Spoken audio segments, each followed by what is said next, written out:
જો મને મારું ઘર ગમતું ન હોય તો તમારા ઘરમાં હું ગેરકાયદેસર પ્રવેશી ન શકું.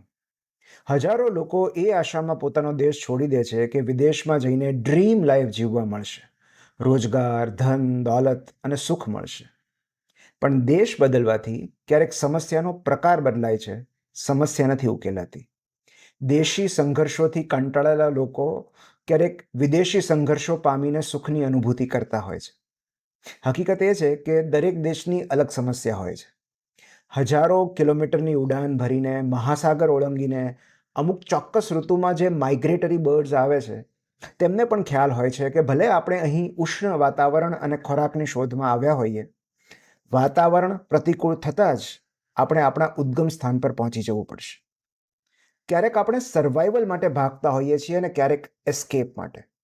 નક્કી આપણે કરવાનું છે કે આપણું દોડવું રોજગારલક્ષી છે કે પલાયનવાદ.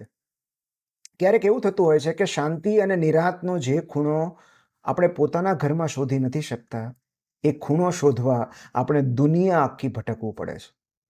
કારણ કે સુખ એ કોઈ સ્થળ નથી, એ અવસ્થા છે.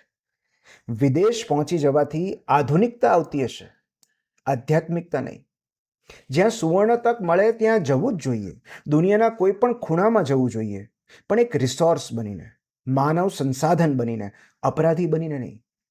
જ્યાં માન અને મહત્વ ન મળતું હોય એ ધરતીનો મોહ ન રાખો. આપણું બુદ્ધિધન એટલું બધું નિરર્થક, નિમ્ન અને નગુણું નથી કે એ બેડીઓને લાયક હોય. અન્યના દરવાજા ખખડાવતા પહેલા આપણે પોતાના ઘરનો ઉદ્ધાર કેમ ન કરીએ? બીજે ક્યાંય રહેઠાણ શોધતા પહેલા આપણા જ ઘરને રહેવા લાયક બનાવી લઈએ તો? એવું કહેવાય છે કે the grass is always greener on the other side. અન્યનું જીવન હંમેશા સુખી અને સમૃદ્ધ લાગે છે. અન્યનો દેશ મહાન લાગે છે.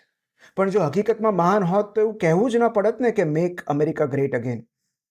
હકીકત એ છે કે the grass is greener where you water it. જે ધરતી પર શ્રમ, શ્રદ્ધા અને સેવાનું સિંચન કરીએ છીએ એ મહાન બને છે. ભલે ને ગ્લોબલ સિટીઝન રહ્યા, પણ મેરા ભારત મહાન તો કહી જ શકે ને. મહાનતા પ્રસ્થાપિત કરવાની બાબત નથી, એ અનુભવવાની બાબત છે. જે સ્થળ પર તમે વસવાટ કરો છો એ જગ્યા જો તમને મહાન ન લાગતી હોય તો મહાનતાની શોધમાં તમે આજીવન ભટકતા રહેશો.